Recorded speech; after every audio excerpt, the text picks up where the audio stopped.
नमस्कार मैत्रिणींनो. तर आज सगळ्यांच्या आवडतीची आणि सगळ्यांना मनापासून आवडणारी अशी रेसिपी आहे. तर ती आहे पिठलं करण्यासाठी आपण सगळ्यात आधी कढई घेतली. कढईमध्ये तेल टाकलं. तेल छान तापल्यावर मोहरी, जिरं, लसूण टाकलं आणि बारीक कापलेला कांदा चांगला परतून घेतलेला आहे. आपला कांदा परतून झाला आहे आणि हिरव्या मिरचीचं वाटण, अंदाजे 5-6 मिरच्यांचं वाटण आहे. हे लसूण टाकलेलं आहे, त्यात थोडासा आणि मीठ टाकलेलं आहे. हे वाटण छान परततं आहे. आपलं तेलामध्ये भाजून घेतलं पूर्ण की मग त्यामध्ये हळद टाकलेली आहे. हळद पण जरा सगळ्या गोष्टींना लागेल इथपर्यंत चांगली हलवून घ्यायची. त्यानंतर त्याच्यामध्ये टाकलेलं आहे आपण 1 ते 1.5 ग्लास पाणी. आता पाण्याचा हिशोब पिठल्यासाठी असा असतो की तुम्हाला किती पातळ हवं आहे पिठलं त्यानुसार.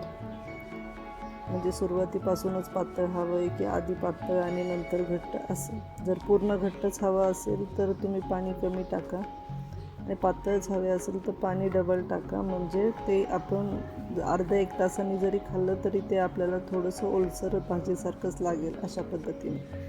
तर मला जरा पातळच हवं होतं त्यामुळे मी जास्त पाणी घेतलं होतं. पाणी छान उकळल्यानंतर त्यामध्ये मीठ टाकून छान पीठ पेरलेलं आहे.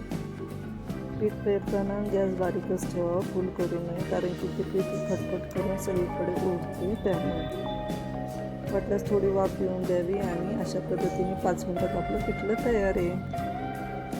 आणि आता ही आहे नेक्स्ट रेसिपी. कशाची आहे तुम्ही बघाच तर. सगळ्यात आधी कढई घेतली, त्यामध्ये तेल टाकलं आणि नेहमीप्रमाणे मोहरी, जिरं, लसूण टाकलेलं आहे आणि बारीक कांदा छान परतून घेतलेला आहे आपण. आणि त्यानंतरच त्यामध्ये टाकलेली आहे टोमॅटोची प्युरी. 1 टोमॅटो मी छान मिक्सरला बारीक करून घेतलं होतं, त्याचीच ही प्युरी आहे. छान तेल सुटेपर्यंत आपण तिला परतून घ्यायचं आहे. त्यानंतर त्यामध्ये टाकला घरचा काळा मसाला. काळा मसाला किंवा लाल मिरची पावडर टाकू शकता. हिरवी मिरची ह्याच्यात टाकायची नाही आहे. सो दोन्हीपैकी एक तुम्ही टाकू शकता. हळद टाकलेली आहे आणि ह्याच्यात टाकून घेतलेलं आहे आपण पाणी. पाणी गार गरम तुम्हाला हवं तसं तुम्ही टाकू शकता. आणि हे छान झालं की याच्यामध्ये आपण थोडंसं मीठ टाकून घेतो. आता हे उकळलं की गॅस छोटा करून ह्याच्यामध्ये टाकलेली आपण शेव. जाड शेव, पातळ शेव आणि जाड 2 प्रकारचे आहेत, पातळ 1 प्रकारचे आहे. आणि ही आपली भाजी रेडी आहे. 2 मिनटं फक्त गॅसवर आपल्याला छान उकळून घ्यायची आणि ही भाजी आपली तयार होती आहे. कोथिंबीर टाकलेली आहे आणि स्ट्रक्चर बघा, हॉटेल स्टाईल भाजी आहे. फक्त कांदा आणि टोमॅटोवर ही भाजी केलेली आहे. कशी वाटली नक्कीच सांगा आणि नक्की ट्राय करा हॉटेल स्टाईल शेवभाजी. नेक्स्ट रेसिपी आपली. तर चला, सगळ्यात आधी मोहरी टाकलेलं आहे, नंतर जिरं टाकलेलं आहे आणि नंतर नेहमीप्रमाणेच चेचलेला लसूण. मी ठेचूनच घेते, मिक्सरला वाटत नाही लसूण. खलबत्ता आहे त्यानेच चेचते. आणि ह्या खोबऱ्याचा वाटण आहे, फक्त भाजलेलं खोबरं वाटून ठेवलेलं आहे आणि लसणामध्ये थोडंसं आलं टाकून आलं लसूण पेस्ट असं वाटणाचाच तो प्रकार पूर्ण आम्ही करतो. खोबरं शिल्लक असेल, वेळ असेल तेव्हा हे वाटण करून ठेवतो. हे छान परतल्यानंतर त्यामध्ये मसाला टाकला आहे आणि थोडीशी हळद टाकून घेतलेली आहे. हे छान परततं. त्यानंतर निवडलेली गवार होती ती धुवून घेतली होती आणि ही गवार ह्यामध्ये टाकतो आहे आपण. त्या गवारमध्ये आता जी गवार आपण टाकली ह्यामध्ये मीठ टाकून येणं, तुम्ही नुसती झाकून जरी ठेवली 15 मिनटं, 2दा हलवायची 15 मिनटात, ती पण गवार खूप छान लागते नुसती तेलात परतलेली.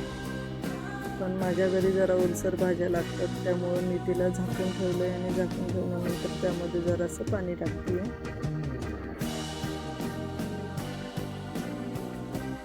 आता ह्या पाण्याला 5 मिनिटात छान आतमध्ये वाफ आलेली आहे आणि पाणी पण आपलं गरम झालेलं होतं. वाफेवरच बघा ही गवार अशीच जाडसर शेंगदाण्याचं कूट टाकलं की 1 नंबर लागतो.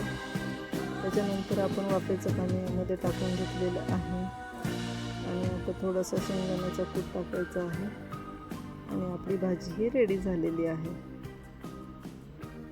चवीनुसार मीठ तर आपण टाकलेलंच होतं मगाशीच. अशा पद्धतीने ह्याच्यात तुम्ही काळा मसाला टाकला तरी चालतो, पण शक्यतो भाजी गवारीची असं करत नाही. आणि ही शिजून आपली भाजी तयार आहे. कसे व्हिडिओ वाटले नक्की सांगा आणि लाईक डन करा.